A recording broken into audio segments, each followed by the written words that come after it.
Mapagpalang gabi po sa ating lahat.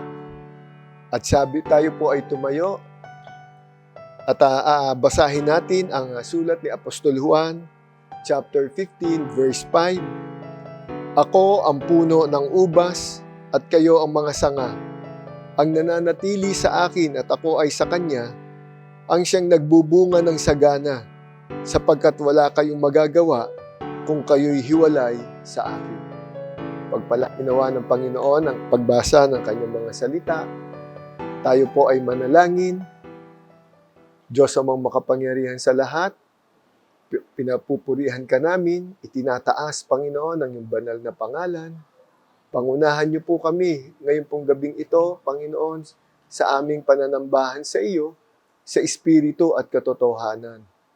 At higit sa lahat, Panginoon, tunay na maging kaarapat dapat ang bawat isa sa aming pananalangin sa iyo, Panginoon. Lalong-lalo na po sa mga kapatid namin may mga karamdaman. Diyos amang makapangyarihan sa lahat, maraming po ring salamat sa buhay ng iyong mga anak na pinagpapala mo, Panginoon, na magbibigay ng testimony, Panginoon, ngayon pong gabing ito. At higit sa lahat, Panginoon, pangunahan niyo po, samahan.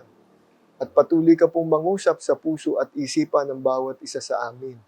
Lalong-lalo na po yung mga aral at tuntunin na gusto mong ipahayag at ituro at ibahagi sa bawat isa sa amin. Maraming pong salamat, Panginoon. Ang lahat pong ito'y aming ilalapit, idudulog at nadalangin sa makapangyarihan at mapagpalang pangalan ng aming Panginoon at tagapagligtas na si Jesucristo, ngayon at magpakailanman. Amen.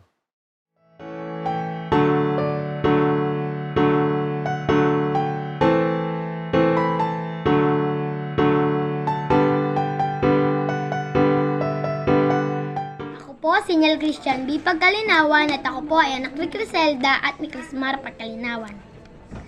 Apo po ako ni Diakonisa Chona I. Pagkalinawan.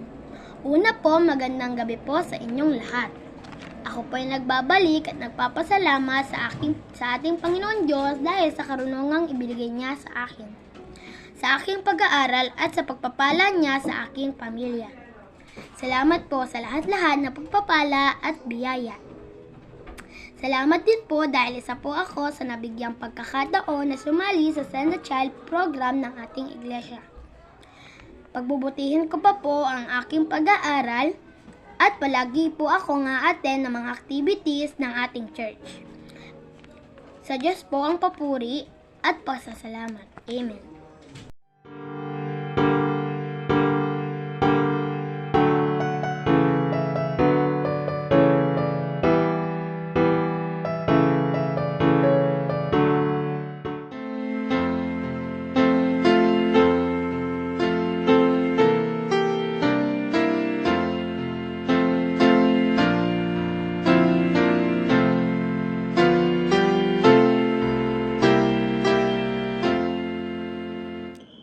Sa langit si Kristo'y namamagitan, tanging kaibigang dapat magmahal.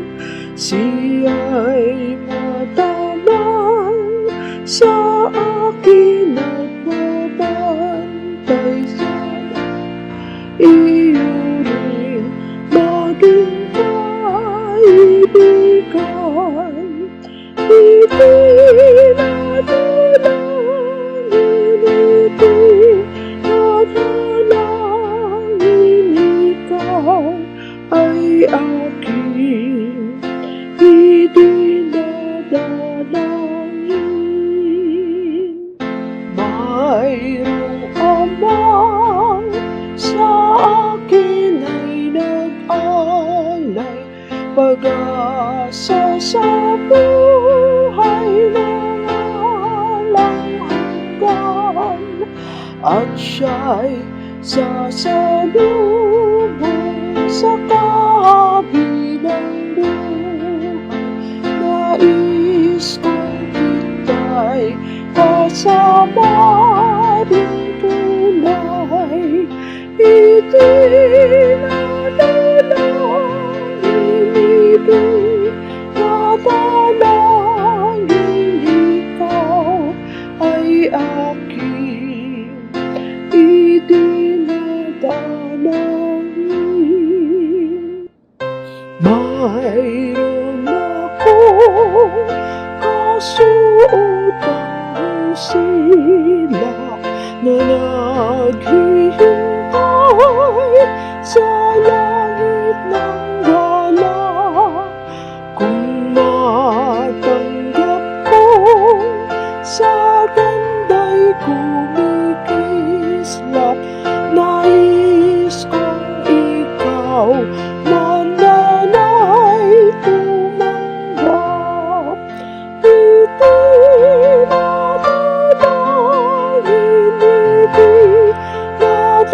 Manalangin ikaw ay aking idinadalangin.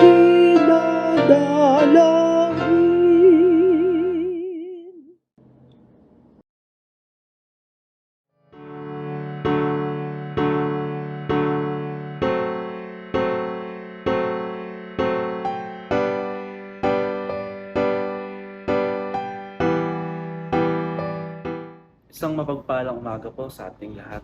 Ako rin po ay nagbabalik ng papuri at pasasalamat po sa ating Panginoon dahil po sa binigay po niyang kalakasan, buhay at pagpapala po. Una-una po, blessing po sa health, no? Kahit po ako ay nagkasakit ng mga araw, hindi pa rin po niya ako pinabayaan. At ito po ako ngayon, magsasalita sa inyo, magaling na magaling po. Isa po yun sa pinapasalamatan ko po sa Panginoon na hindi po niya hinayaan na tumagal pa yung trangkaso ko o yung sakit. At nagpapasalamat din po ako sa patuloy na pag-iingat niya po sa akin at sa aking pamilya. Lalo-lalo na po sa akin, ako po ay nagtatrabaho. Iniingatan niya ako sa aking pagpasok at pag-uwi. At andun, makikita mo nandun yung kaligtasan na binibigay niya sa akin sa araw-araw. Tunay nga na matapat ang ating Panginoon Diyos at alam ko marami pa tayong dapat ipagpasalamat sa Panginoon. Ngayon naman, dadako tayo sa ating message na isa to sa mga gusto kong verse sa Bible simula nung nakilala ko sa Panginoon way back 2013, no? So lagi ko itong binababasa, lagi ko itong nakikita, lagi ko itong sinasapuso, itong verse na to. Kung meron kayong mga Bible sa tabi nyo or sa cellphone nyo, meron kayong Bible app dyan, samahan nyo po ako sa pagbasa dito sa Romans 8:28. Babasahin ko po sa Tagalog. Sabi po dito, alam natin lahat ng mga bagay ay gumagawa ang Diyos para sa ikabubuti ng mga nagmamahal sa Kanya. Silang mga tinawag ayon sa Kanyang layunin. Basahin po natin sa English. Ito po ang sinasabi. Romans 8:28, and we know that God causes all things to work together for good to those who love God. Sabi dito, to those who are called according to His purpose. So, sabi po dito, alam naman natin to, di na to bago sa atin, no? Itong verse na to, ilang beses na tong mini-message nila pastor, nila Fred, ng ating mga leaders dito sa church, no? At alam naman natin kung ano talaga yung ibig sabihin nito. Pero ngayong gabi, gusto ko po sanang i-share din sa inyo yung aking natutunan, yung aking learnings dito sa verse na to. Sabi dito, may dalawang bagay po dito. Sabi dito, people mistake this partial verse to mean that they will prosper if they love God. Wrongly applied, this can bring the false notion that no bad thing can befall us. It also puts the focus on ourselves instead of God. No? Tama nga na minsan tayong mga tao, tayong naniniwala sa Panginoon, no, na minsan nagiging nagkakamali tayo sa interpretasyon dito sa verse na to, sa kung ano man yung naiintindihan natin sa verse na to. Sabi kasi dyan, and we know that God causes all things to work together for good to those who love God. So kapag gumawa tayo, kung mahal natin ng Diyos, gagawa ang Diyos na mabubuting bagay sa atin, no? So yun yung ating mindset, yun yung ating thinking. Pero sabi dito kasi wrongly applied, ibig sabihin minsan nagkakamali tayo ng pagkakaintindi sa verse na to, na hindi porket minamahal natin ng Diyos, sumusunod tayo sa mga utos niya, puro mabubuti lang ba yung pwedeng gawin ng Diyos sa atin? Sabi dito, this can bring the false notion that nobody can befall us, no? Sabi nga nila, baliktad pa nga, once na kumilala ka sa Panginoon, no, take up your own cross, no, dinala mo yung sarili mong cross. Ibig sabihin ng giginhawa ang iyong buhay. Ang ibig sabihin ng Panginoon doon, magiging kung ano yung naranasan niya nung nabubuhay pa siya, nung time niya, ganun din yung mararanasan natin dito nung sinunod natin yung ating Panginoon. No, kung siya, binabati ko siya ng mga tao, di ba? Kung siya ay walang naniniwala sa Kanya, ganun din sa atin. Minsan, dadating sa point na inaano tayo ng mga tao, hindi naniniwala yung mga tao kung ano yung mga pinagsasabi nila sa atin, no? Minsan, nakakaranas tayo ng kapigatian, kasama yun sa paglilingkod sa ating Panginoon. At maliwanag na sinasabi dito na dapat hindi ganun yung mindset natin once na mahal natin yung Panginoon, once na tinanggap natin siya bilang Panginoon, tagapagligtas, hindi yung assurance na magiging maginhawa yung buhay natin dito, no? Sabi dito, it also puts the focus on ourselves instead of God, no? So parang dito sa verse na to, mas na-highlight pa yung sarili natin kaysa dun sa ating Panginoon, no? Minsan na itataas natin yung sarili natin instead of God, no? Na dapat si God yung maging bida, siya yung dapat mag-glorify doon sa buhay natin, no? Kasi parang nagbuhat bangko tayo dito sa verse na to kung iisipin natin, di ba?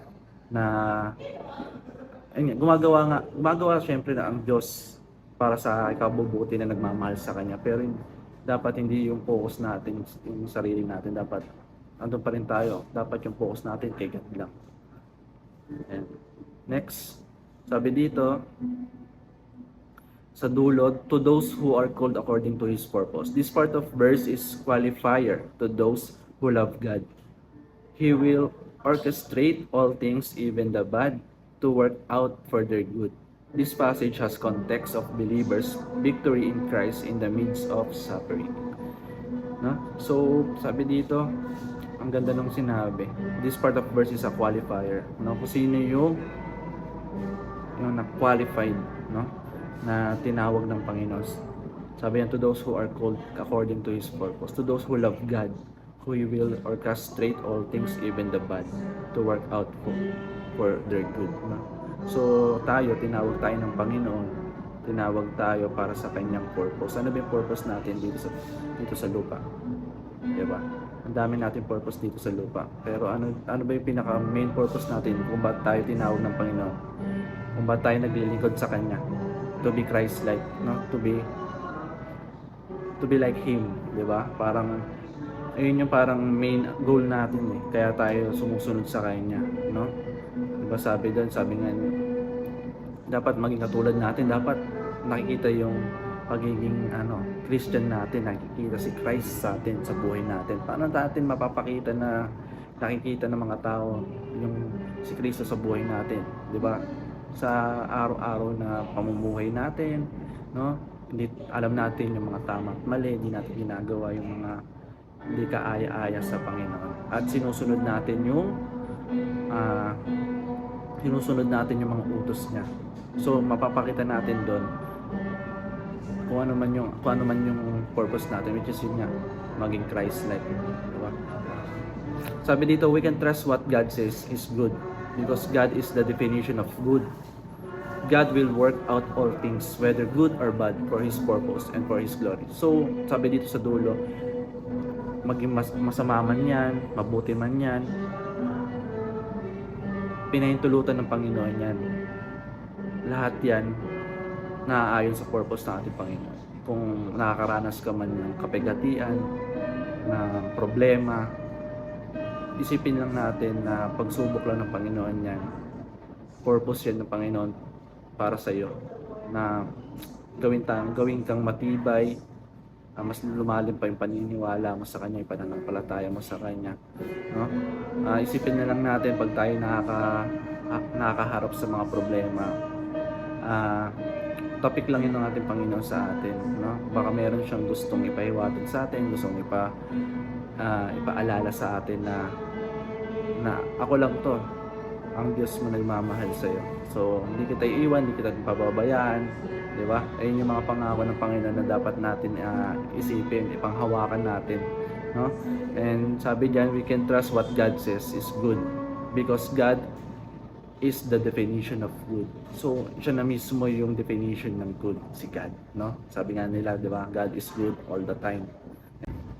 Muli po, hayaan niyo po ulit basahin sa inyo ang ating verse, ating pinag-aralan. Sabi dito sa Romans 8:28, Alam naman natin sa lahat ng bagay, gumagawa ang Diyos para sa ikabubuti na nagmamahal sa Kanya. Silang mga tinawag ayon sa Kanyang layunin. So, ngayong gabi, gusto ko lang sa inyo iparating sa inyo na gumagawa ang Diyos, mabuti man yan, masama man yan, ayon yan sa layunin ng ating Panginoon sa atin. Dahil tayo ay tinawag, tayo tinawag niya, tayo ay nakakilala sa Kanya, tayo ay tagasunod niya. At ngayong gabi, gusto ko rin magpasalamat sa inyo at sa Panginoon din na muli akong nakapag-share sa inyo, muli akong nakapagsalita sa harapan ninyo. Bagamat tayo ay online lang, maraming salamat sa pagkakataong ito. At yun lamang po at maraming salamat po. Magandang gabi po sa ating lahat.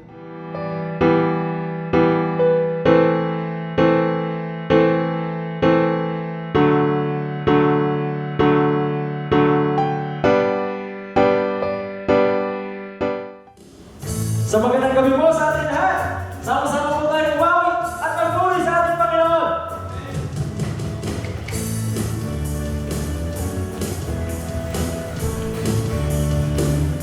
Tayo po lahat. I'm trading my sorrows, I'm trading my shame, I'm laying them down for the joy of the Lord. I'm trading my sickness, I'm trading my pain, I'm laying them down for the joy of the Lord. We say yes, Lord, yes, Lord, yes, yes, Lord, yes, Lord, yes, Lord, yes, yes, Lord, yes, Lord, yes, Lord, yes, yes, Lord, amen. I'm pressed but not crushed, persecuted, not abandoned, struck down but not destroyed. I'm blessed beyond His curse, but His promise will endure. His joy is gonna be my strength. Though the sorrow will last for the night, His joy comes with the morning. I'm trading my sorrows, I'm trading my shame, I'm laying them down for the joy of the Lord. I'm trading my sickness, I'm trading my pain, I'm laying them down for the joy of the Lord. We say yes, Lord. We say yes, Lord, yes, Lord, yes, yes, Lord. Yes, Lord, yes, Lord, yes, yes, Lord. Yes, Lord, yes, Lord, yes, yes, Lord, amen. We say yes, Lord, yes, Lord, yes, yes, Lord. Yes, Lord, yes, Lord, yes, yes, Lord. Yes, Lord, yes, Lord, yes, yes, Lord, amen. Ooh, la la la la la la la la la. La la la la la la la la la. La la la la la la la la la. Ooh, la la la la la la la la la. La la la la la la la la.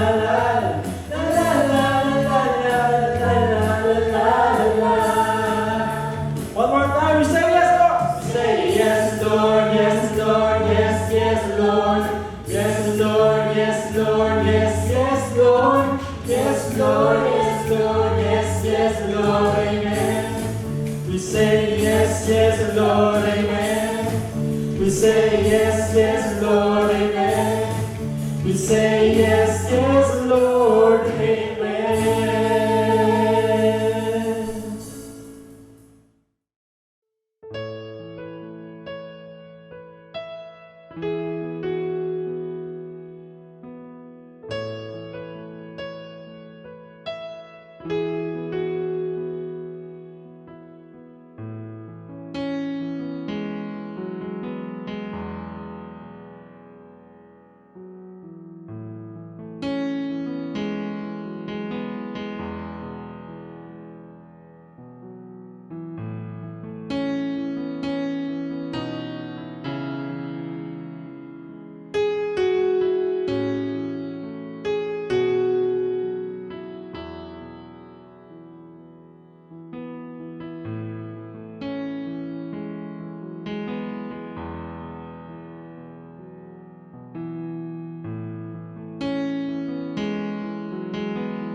Sabay-sabay po nating basahin mula sa Santiago 5:13 hanggang 15. Nahihirapan ba ang sinuman sa inyo? Manalangin siya. Nagagalak ba ang sinuman? Umawit siya ng papuri sa Diyos. Kung kayo ay may sakit, ipatawag ninyo ang mga pinuno ng iglesia upang ipanalangin kayo at pahiran ng langis sa pangalan ng Panginoon. Pagagalingin ng Diyos ang may sakit dahil sa panalangin may pananampalataya. Palalakasin siyang muli ng Panginoon at patatawarin ang kanyang mga kasalanan.